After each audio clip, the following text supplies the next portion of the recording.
Bom, o nosso programa está focado nessa questão da mudança climática. E é isso que a gente gostaria de explorar esse tema com você, sobre o que as cidades, né, os governos locais aqui no Brasil, como é que está em geral a atuação, principalmente eu acho que até começa do nível de conscientização, né, de importância que esse assunto está sendo dado pelo... Porque eu não vou falar assim, pegar cidade de São Paulo, grandes centros assim, que já está bem adiantado. São Paulo está aí com o projeto de lei, né, de política municipal de mudanças climáticas, que então já está bem na frente dos demais, acredito, cidade de São Paulo. Não sei, queria ouvir de você. E as demais cidades, como é que você enxerga aqui no Brasil? Tá, bom, no Brasil nós começamos essa campanha Cidades pela Proteção do Clima em 2001. No comecinho de 2001, o projeto veio para cá, foi um projeto financiado, uma fase piloto pela cooperação técnica canadense, né, do governo do Canadá, e a gente começou com 7 governos locais brasileiros, cidades, né? E nessa época eu ainda não estava no ICLEI, entrei no ICLEI em 2002.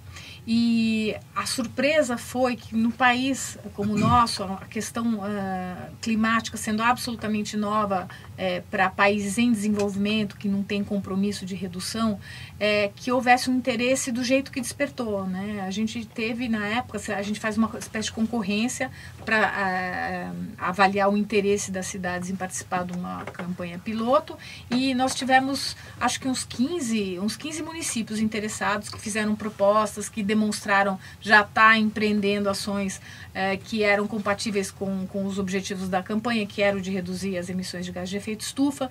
Não que eles soubessem que o fim era esse, mas muitos já tinham interesse em reduzir poluição local e, através disso, por exemplo, controle, melhora de tráfego, tudo mais, eles já estavam a caminho, vamos dizer assim, né? Por exemplo, reduzir lixo, melhorar o transporte público, então, eficiência energética. Aí você está falando de cidades maiores, assim, de grandes centros ou não? Não apenas.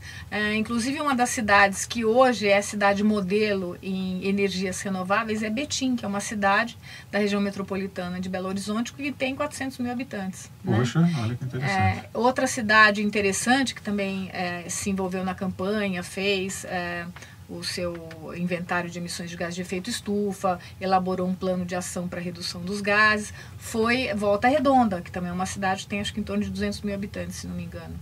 Então a gente teve escalas diferentes de cidades. A gente tem Porto Alegre, que tem 1.200.000 habitantes, Rio de Janeiro, que na época tinha acho que 6 milhões de habitantes, São Paulo, que tem 11 milhões de habitantes. Quer dizer, foi um processo que foi muito rico até pela diversidade das cidades que participaram. No Chile, a gente tinha uma cidade que era a nossa mascota, eles falam, com 50 mil habitantes, Tomé. Uma cidade de praia, uma cidade balneária que, na verdade, usou o tema mais... porque eles não tinham emissão. A emissão deles era quase zero, né? Mas eles quiseram usar o mote da campanha para colaborar no esforço global, né? Que todo o trabalho do ICLEI é nesse sentido. Quer dizer, o esforço individual, cumulativo, aí no nível institucional de governo local, que ele contribui para uma coisa maior, que é o bem-estar do planeta.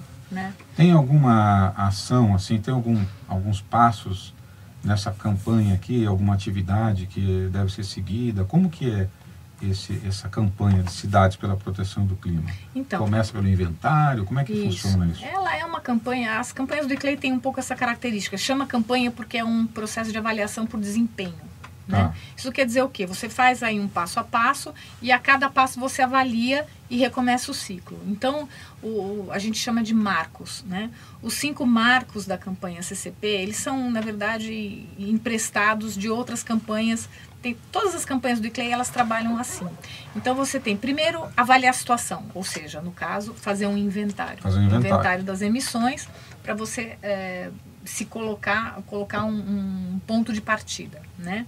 Depois disso você faz uma avaliação do que vai ser se você mantiver esse padrão de emissão por um número X de anos, seja 10 ou 20 anos, e com aquelas emissões e a projeção da população crescendo, que a gente chama isso de cenário inercial. O cenário inercial, ou business as usual, vai apontar para um padrão de emissão, obviamente, mais mais alto. O business as usual, como se fosse seguindo, fazendo da mesma forma que se fazia antes. Isso, sem mudar nada. Okay. Que o nome técnico aí obrigada por explicar, que é a projeção inercial, né? Okay. Então, se você fizer essa projeção, ela vai apontar para, evidentemente, em geral, pelo menos, um padrão de emissão mais alto. E aí você avalia quais são as suas fontes, né, maiores, e quais são as fontes onde você pode mexer, ou enfim, você tem como fontes gerir. De emissão, né? Por exemplo, se é transporte, se é a indústria, se é lixo, se é o aterro sanitário, coisa assim. Isso. Né? E isso é, na verdade, uma ferramenta para os tomadores de decisão, né? A pessoa decide o que ela vai fazer. Vamos supor que ela decida o maior volume de emissões dela vem daquela cidade, vem da área de transporte, como é o caso de São Paulo, por exemplo. Ok. Inclusive, parece que São Paulo já passou a indústria, né? O transporte. Faz tempo. As emissões, né? Faz tempo. Das fontes fósseis, que são 75% das emissões de São Paulo são fontes fósseis, né? Todas as formas de energia advindas de queima de combustível fóssil. Dessas, 94% são oriundas de transporte. E a gente fala em inventário de gases de efeito estufa, né? Acho que quem está ouvindo não faz a menor ideia, né, do trabalho que dá para fazer um inventário desse, porque é um assunto bastante complexo, né? Tem níveis, né? Tem uma metodologia que foi estabelecida pelo Painel Internacional de Mudanças Climáticas da ONU, que para facilitar a realização desses inventários, ela já prevê níveis, né, que são os tiers ou níveis, né, e o escopo dessas emissões. Isso indica o nível de complexidade que o inventário vai ter. Ok. Então, o inventário ele pode ser de nível 1, 2 ou 3, né, dependendo se ele for mais ou menos complexo.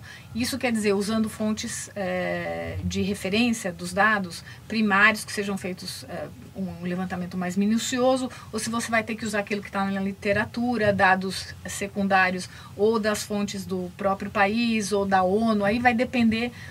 Quanto mais você generaliza, é menos preciso, obviamente, né?